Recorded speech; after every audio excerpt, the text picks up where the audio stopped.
อกับแม่ไปหาหน่อไม้เออตอนแรงต้มซุกไปเอาเด้อไปหามากินนี่บ่หรือว่ามาขายมากินโอ้ยพี่น้องเนาะคือสิได้หลายไปแต่ยังบ่มาอยู่เนาะบ่ประมาณ 12 โมงกินไปแบบออกแต่อันนั้นออกแต่เสียหญ้าก็ไปหาหน่อไม้กินพี่น้องเอ้ยฮ้อนน้องมาหาน้องเพิ่นย่ำมันฮ้อนเมื่อกี้ก็ไปไล่เอาอยู่ป่ามันเฮาต้องมีทุนหลายบ่สำหรับสิหาซื้อเดือนมันไปขายอยู่เวียดแม่นเฮามีหลายแบบเฮายืมหมู่ก่อนคันเฮาบ่มีทุนเลยยืมหมู่ก่อนแหละมาแต่ขายนั่นก็ส่งคืนอยู่แต่เฮือนไปสวนลาไปทางใดไปเรียนเฮือนลาน้อยสวนลาน้อยโดยเป็นได้น้องขนมในรถก็บ่ได้มีเนาะเอาไว้ซื้อบัตรเติมเงินจ้ะซื้อบัตรเติมเงินบ่ได้อันนี้แม่พี่น้องเอ้ยโทรศัพท์ก็ยังคือเก่าบ่ยังเล่นได้คือเก่าบ่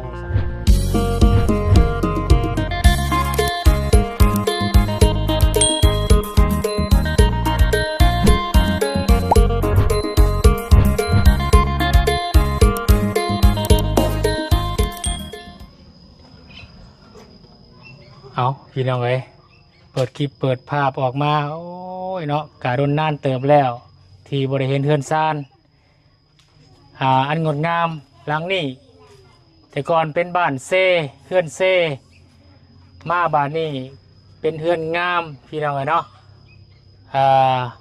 และผู้ละคนกับคอมเมนต์กันเข้ามา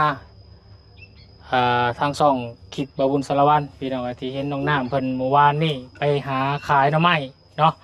แล้วก็มาเมื่อนี้พี่น้องทางน้องน้ำเพิ่นก็โชคล้นทับเนาะอันรอดชีวิตพี่น้องเนาะที่ทางน้องน้ำเพิ่นว่าอันรอดชีวิตนั่นก็คือข้าวสารพี่น้องเนาะข้าวสารอาหารแห้งทางอาจารย์ลาว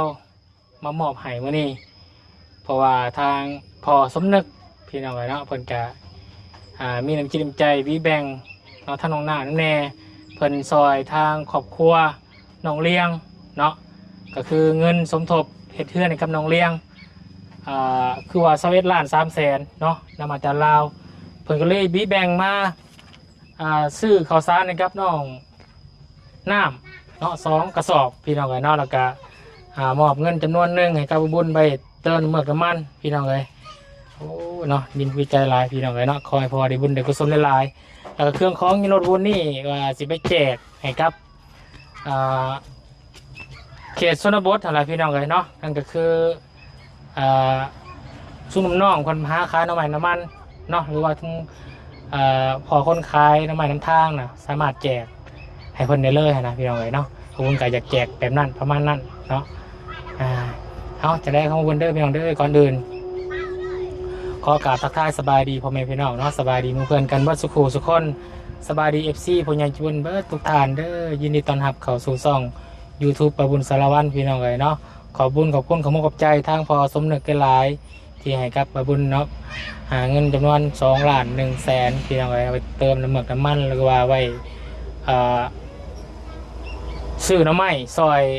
น้องๆเนาะเขตชนบทเนาะขอให้ทั้งพอเด้ออยู่ดีไม่แห้งให้พอสุขกายสบายใจเนาะพอสำนึกความโดยกับครอบครัวให้อยู่ดีไม่แห้งเด้อขอให้ได้บุญได้กุศลหลายๆพี่น้องบุญกับสิมาอัปเดตหรือว่าเยี่ยมยามทั้งน้องน้ำเติมเนาะในมือนี้เป็นจะแน่ๆเนาะไปตามหาเพิ่นอยู่สวนมากินนี่ทุกพี่น้องควบมาห่อนแดดเนาะสุดคำว่าห่อนพี่น้องห่อนแท้ห่อนว่าห่อนลีรอเนาะโอ้ยโผดโพเนาะคือเก่าเนาะมาหาย่ำใดก็ได้เนาะเข่าแต่ป่าแต่ดอนพี่น้องเข่าแต่เมื่อวานเนี่ยไปป่าหน่อไม้บอกวานเนี่ยโดยมื้อนี้ไปป่ามันเสียหญ้า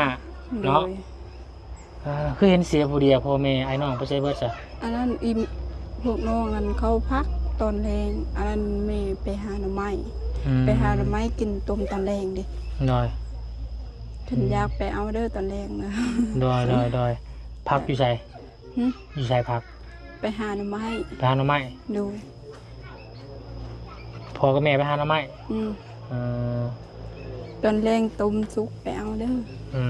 ไปหามากินนี่บ่หรือว่ามาขาย มากิน โอ้ยพี่น้องเนาะคือสิได้ร้ายไปแต่ยังบ่มาอยู่เนาะ บ่ประมาณ12 โมงกินไป แบบออกแต่อันนั้นออกแต่เสียหญ้าก็ไปหาหน่อไม้กิน พี่น้องเอ้ยอ้าย ฮ้อน ฮ้อนน้องมาหาน้องเพิ่นย่ำมันฮ้อนเมื่อกี้ก็ไปไล่เอาอยู่ป่ามันพุไล่ให้เพิ่นมาหับข้าวสารพี่น้องเอ้ยอ๋อก็ดีใจน้ำน้องน้ำไม่ลายเด้อทำบุญเองก็ได้นะบ้านบุญก็ได้เห็นก็คือสิแม่นความย้อนความดุของน้องเพิ่นนั่นแหละเนาะที่ทางผู้ใหญ่ใจะดีมันก็ได้แนมเห็นเนาะเป็นความดุความมันเนาะ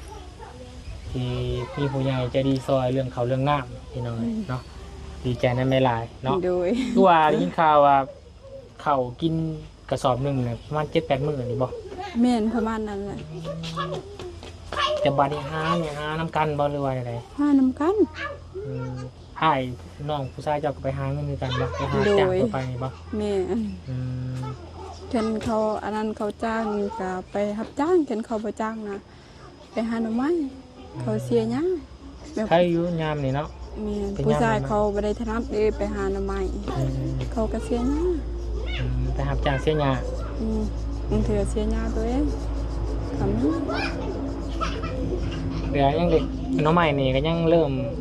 บ่รับปานใดเนาะ แม่ ช่วงนี้ ยำเดือน7เดือน8ปุ่นจังไร น้ำ เดือน6เดือน 7 7นะ 8หับซื้อคือเก่าบ่ เช่นอีแม่ไปขายอยู่เวียดรับซื้อคือเก่า อืมปีที่แล้วโลเท่าไหร่ก่อนเนาะครับซื้อเพิ่นมาขาย โล 4,000บ่ 3,000 โล 5,000 อืม ประมาณนั้นนะราคาดันทกละ 5,000ทง 10,000ก็ เขาต้องมีทุนหลายบ่สำหรับสิหาซื้อเดือนนั้นไปขายอยู่เวียดนี่ แม่นเฮามีหลายแบบเฮายืมหมู่ก่อนคันเฮาบ่มีทุนเลยยืมหมู่ก่อนแหละมาแต่ขายนั่นก็ส่งคืน อืม ได้นะเกินยังบ่ครบแบบเงินเฮาเองก็ยืมเงินหมู่ก่อน ประมาณทุนนี่ซื้อน้ำมันไปขายอยู่เวียดนี่เริ่มต้นประมาณเท่าไหร่ ประมาณ5เซน อ๋อ 2-3 เซนก็พอแหละแบบเฮาหาเนี่ยเด้ ก็ถือว่าต้นทุนบ่หลายเนาะ แม่น ถือว่าประมาณ บางเทื่อน้อง 4-5 แสน เนี่ย ก็ ไป ได้ หาอีเมลเนี่ยไปหาพ่อเนี่ยไปหาก็ได้ อืม ก็ซื้อครั้งนึงประมาณได้2เซน3เซน3เซนก็พอเฮาซื้อ อืม ได้ อืมพี่น้องก็คือว่าได้ขายเมื่อวานนี้ก็ซื้อซอยเพิ่นแสนกีบเนาะ โด ก็ ย ถือว่าเป็นพันแต่ว่าน้องเพิ่นแสนหนึงกับพอได้มาตื่นกันกับ ตื่น พ่อแม่ไอ้น้องเนาะ แม่นซื้อ ก็ได้ ข้าว ซื้อ แล้ ข้าว ว มา ซื้อบ่บ้านเล ได้ ย สอบวันเนี่ย สอบนึง สอบเดียวเนาะ โดย สอบเดียวแล้วกลุ่มได้ไปประมาณอาทิตย์หนึง แม่ แต่ก็ต้องไปหาดินล้นอีกเนาะ ไปเฮ็ดเวียก3มื้อก็ไปหาอีก มื้อนี้เวียกที่น้องเคยไปเฮ็ดน่ะน้องบ่ได้ไปเฮ็ดบ่เดี๋ยวนี้ มันหนักแบบไข่หาหน่อไม้มันก็มีอยู่แบบเอาเฮ็ดเวียกตัวเองก็ได้ เนาะช่วงนี้เป็นย่างน้ำใหม่ก็ได้อ่าประทังชีวิตเป็นวันพี่น้องเนาะมาแล้วก็ขายแล้วเอาเงิน แบ ไป บ ซื้ เฮา อข้าว เฮ็ดเวียกนั่นน่ะโอ้แหละค่าละมันเวลาเฮากินเด้แบบเฮาเฮ็ดหนักเวียกหนักก็เฮาอยากกินของแซ่บ แม่น แต่เฮาบ่มีเงินใครเฮาเฮ็ดเวียกตัวเองก็ได้ ของแซ่บของน้องน้ำนี่คือหยัง อันนี้ก็ ของแซ่บนี่แบบอาหารที่น้อง ซื้อ ว่า ไก่ แซ่บ ซื้อไก่แต่เฮ็ดเวียกก็กินเถื่อซื้อปลา คือของแซ่บ แค่มี น้อง เงิ ก็ น นี่ไก่กับปลาเนาะ แม่เก็บมีเงินนะ อืม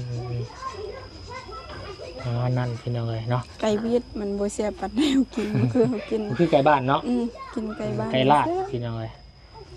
ไก่และพี่น้องเลยไก่ย่ามนี่แหละที่ว่าทางวุ้นกับ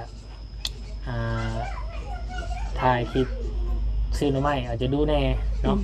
ทางวุ้นกับหาเลาะวังช่วงเช้านี่กับบ่มีซ้ำพี่น้องเลยเนาะเดี๋ยวช่วงแรงถ้าบ่มีช่วงแรงกับช่วงมื้ออื่นเนาะก็ยังอยู่นี่หลายมื้ออยู่พี่น้องเลยเพราะว่ามีเครื่องอยู่ในรถเด้เครื่องทางผู้ใหญ่เพิ่นฝากมาให้แจกคนที่ทุกคนยากกันนะที่คนทุกข์แล้วก็ดูแน่นะ แม่น เนาะโมเมนต์ว่าทุกข์ขี้ข้านทุกข์หรือขี้ข้านบุญบ่ให้ ไปสิ เราต้องดุแล้วก็จะไปแจกคนน้ำทางหรือว่าเป็นไปหาค้าหน่อไม้นะพี่น้อง โด เนาะ ย เดี๋ยวเบิ่งดุนเบิ่งน้ำกัน มันต้องมีชุดนิดหน่อยมีแต่ชุดคนเฒ่าเดี๋ยวมันคนเฒ่าเนี่ยชุดคนเฒ่าเนี่ยพี่น้องเราก็สิให้เพิ่นเมื่อเพื่อให้เพิ่นดีใจมีกำลังใจแน่แหละเนาะ แม่น ได้ยังกินซั่นมื้อนี้ กินหน่อไม้นั่นแหละอีเมพอไปหาหน่อไม้ต้ม คือว่ายามกลางเว้นนี่บ่มีพายุเฮือนเนาะ แม่ มีแต่น้องน้าพี่น้องเนาะคือว่าโชคดีอยู่มากวันนี้ยังพ่อน้องเพิ่นเนาะพ่อก็พ่ออยู่พุ่นที่สวนพุ่นเราไปหาหน่อไม้คุ่งว่านนี่แล้วซาดเนาะ โดย เอาพี่น้องดีใจในเวลามายินดีนำพี่น้องเลยเนาะแล้วน้องน้ำเพิ่นทั้งแม่เด้เป็นได สบายดีอยู่ สบายดีอยู่เนาะ โดย คอคือกันเนาะ แม่นสบายดีเบิด บ่ได้ไปเล่นทั้งในบ่เลยว่าอยู่แบบนี้อยู่เฮือนนี่ตลอดปะ อยู่เพื่อนคันเวียกมดนั่นต้องไปเล่นคือกันเวียกมดอยู่แต่เพื่อน ไปนี่ไปสวนลาไปทางใดไปเล่น เพื่อนลาน้อย เวลาน้อย โดย เป็นได้น้องเพิ่นสบายดีบ่น้องหลานน้อย แม่นสบายดีอยู่ ทั้ง FC เพิ่นก็คอมเมนต์มาเมื่อวานนี่โอ้หลายขนาดพี่น้องเอ้ย ลายมือแล้วบ่ได้ไป อยากให้ 2-3 มื้อแล้ว อยากให้ทางมาบุญไป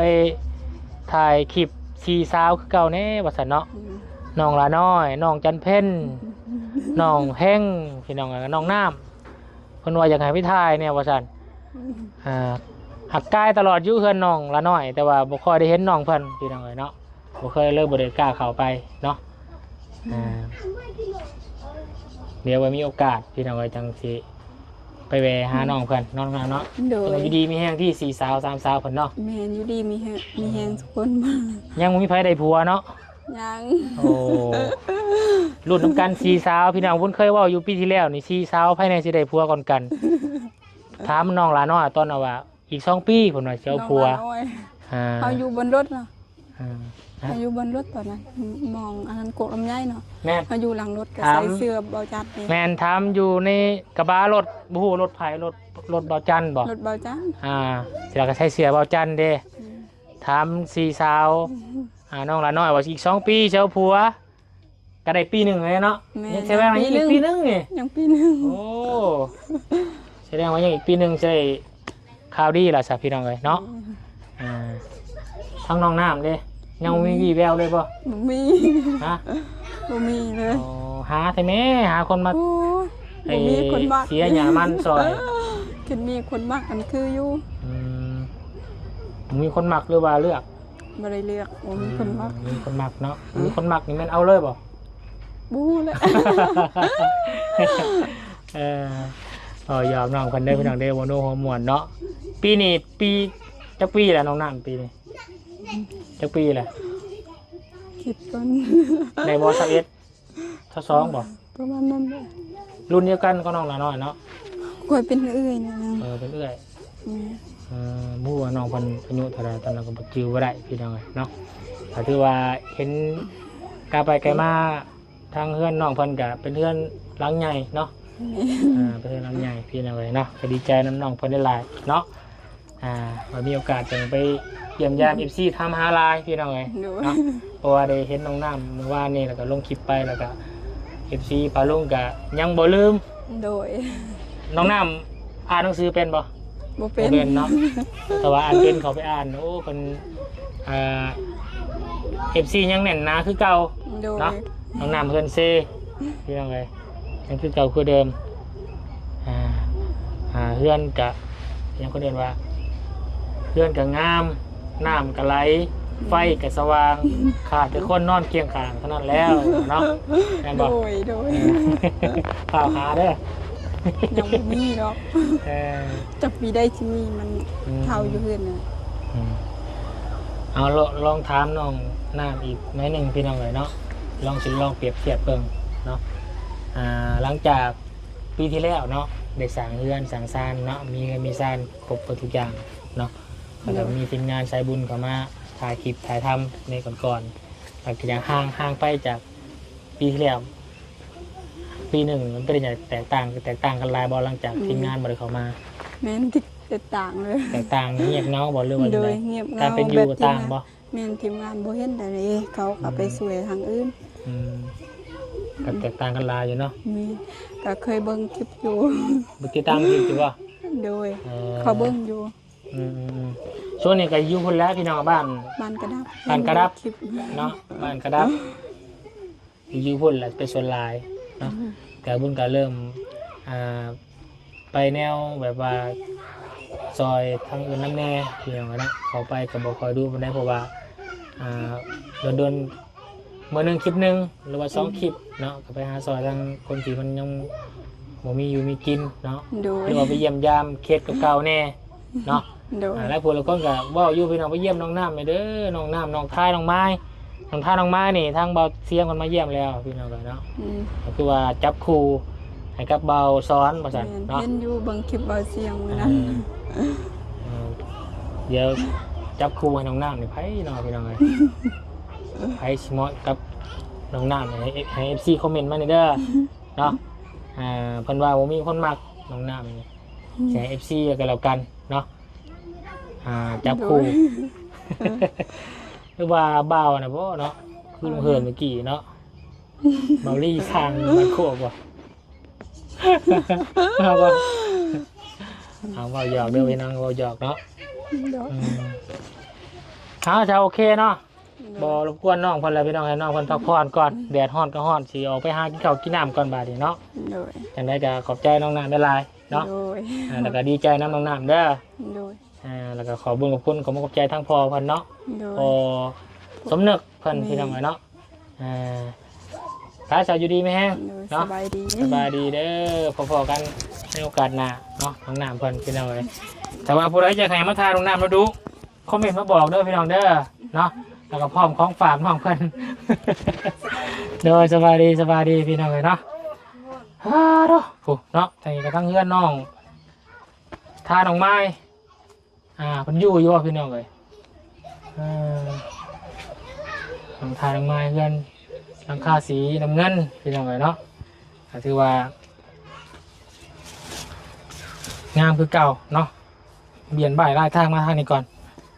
โอ้ตู้เย็นสีชมพูเนาะงามคักพี่น้องเอ้ยคุณน้องเพิ่นกำลังเฮ็ดหยังกันนะปอกลงไม้บ่นางปอกบ้างสบายดีล่ะ สบายดี โอ้ เดินแล้วบ่เห็นบ่วุ่น เจ้าป้าน้องไม้หามายังนะมากินแล้วมาขาย หากิน บริขายป่ะ โดย นี่พี่น้องเลยงามซ้ำน้องมาไม่ใช่ ไปไปสมัครงาน ไปสมัครงาน โดย สมัครงานอยู่ใส่เนาะ อยู่ติดกะอยู่บ้านตะรวน บ้านไว้รัว โดย เป็นงานอย่าง โดย รู้คือกันบ่ โดย อืม แล้วว่าบางเทื่อไปซักดิน ตอนน้องเพิ่นยังก็ดำบดกระตงกระโตน่ะไปเฮ็ดหยังมาน่ะ เมื่อจะเฮ็ดงานน่ะ เฮ็ดงานที่ไปสมัครนี่บ่หรือว่า โดย อ๋อ 12 มือนี้บ่เฮ็ด อืมอืมอันนี้ไปหาเพื่อนเนี่ยเนาะเมื่อกี้ยังว่าไปกับเอื้อยเนาะ โดย เงาบ่บัดนี้เอื้อยบ่อยู่เลย เอา เงาแล้วเนาะ โดย พี่น้องเลยทั้งแม่ได้ป่ะทั้งใดเลยแม่ แล้วไปเสียยาให้ เชียร์ยาให้ โดย ใส่แก้งหนึ่งนี่เนาะโอ้ยขยะก็พอได้แต่ร้านแล้วหาน้ำใหม่มาหายนอยาเนาะพี่น้องเลยเอาสู้ๆเด้อน้องทายเด้อบ่เสี่ยงวันนี้มาขับมาหาบ่เราเมื่อบ้านเนาะเอาสู้ๆต่อไปพี่น้องเลยเนาะบ่บุญกับบ่มีหยังติดไม้ติดมือมาพี่น้องเนาะเบิ่งขนมในรถกับบ่ได้มีเนาะเอาไว้ซื้อบัตรเติมเงิน